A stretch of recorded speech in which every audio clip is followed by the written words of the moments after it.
मित्रों, आज भारत 80वें स्वाधीनता दिवस के दहलीज पे है। 15 अगस्त को हम आज़ादी के 79 साल पूरे करने वाले हैं और जंतर मंतर पर एक बार फिर जो कुछ हो रहा है वो अब सबकी समझ में आ रहा है। भारतीय संस्कृति में 80 वर्ष की आयु को एक अत्यंत पवित्र पड़ाव माना गया है। यह वह समय है जब व्यक्ति अपनी जीवन की यात्रा को पीछे मुड़कर देखता है और आने वाली पीढ़ियों के लिए अपने अनुभवों का सार छोड़ता है। आज भारत भी जैसे अपने जीवन के इस महत्वपूर्ण पड़ाव पर खड़ा होकर स्वयं से पूछ रहा है, हमने क्या पाया और क्या खोया और फिर हमें कहाँ पहुँचना है।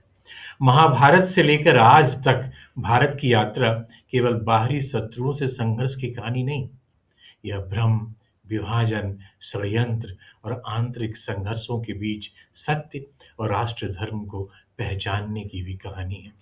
क्या आपने कभी गौर किया है कि जब जब भारत अपनी प्रगति की दिशा में आगे बढ़ता है, तब तब उसके सामने कोई ना कोई बड़ा विवाद, आंदोलन या संकट खड़ा हो जाता है? क्या यह केवल संयोग है या इतिहास हमें कोई संकेत भी दे रहा है?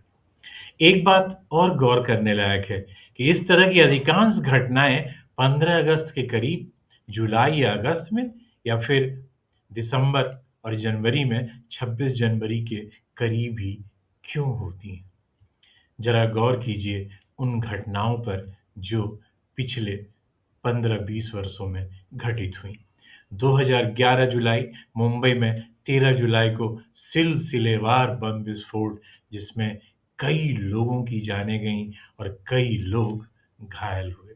2012 अगस्त, असम में जातीय हिंसा के बाद बड़े पैमाने पर विस्थापन और हिंसक तनाव।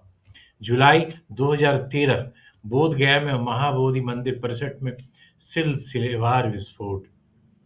2015 जुलाई अगस्त में पंजाब के गुरदासपुर में आतंकी हमला। देश के कई हिस्सों में राजनीतिक एवं सामाजिक आंदोलन। फिर देखिए जुलाई 2016, कश्मीर में बुरहान वानी के मारे जाने के बाद लंबे समय तक व्यापक हिंसक आंदोलन। पूरे जम्मू कश्मीर में पथराव और कर्फ्यू। 2017 के जुलाई और अगस्त में अमरनाथ यात्रियों पर 10 जुलाई को आतंकी हमला। फिर 2019 अगस्त, जम्मू कश्मीर से संबंधित संवैधानिक परिवर्तन के बाद घाटी में विरोध, बंद और सुरक्षा तनाव। 2021 के जुलाई और अगस्त में किसान आंदोलन, जम्मू कश्मीर में आतंकी घटनाएं और सुरक्षा बलों पर हमले। 2022 जुलाई अगस्त, अग्निपथ योजना के विरुद्ध देश के अनेक हिस्सों में हिंसक प्रदर्शन, जम्मू कश्मीर में आतंकी गतिविधियां। 2023 जुलाई, मणिपुर में जातीय हिंसा, हरियाणा के नूंह में आगजनी। 2024 के जुलाई में कई घटनाएं हुई और फिर 2026 नीट के नाम पर जंतर मंतर में हो रहा ये आंदोलन। मित्रों, ये बात बहुत ही ध्यान देने वाली है कि हर एक वर्ष इसी समय ये घटनाएं क्यों होती हैं जो भारत की प्रगति को बाधित करने की कोशिश करती हैं। हमें इतिहास के इस संकेत को समझना होगा।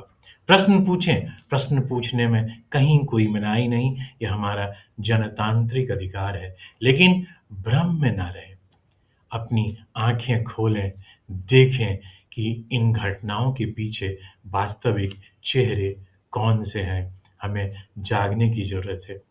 हमारे विकसित भारत का स्वप्न तभी पूरा होगा जब यहाँ के युवा वास्तविकता को समझेंगे और देश के लिए आगे बढ़कर काम करेंगे।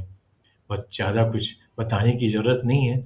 अगर आप बाकी घटनाओं पे भी नज़र डालेंगे तो सब कुछ बिल्कुल साफ हो जाता है और आँख पर किसी भी तरह का चश्मा नहीं रहता है। इसलिए मैं ये कहना चाहूँगा, चश्मे को हटाइए और खाली आँखों से सच्चाई को देखिए और देश के विकास के लिए आगे बढ़िए। जय हिंद।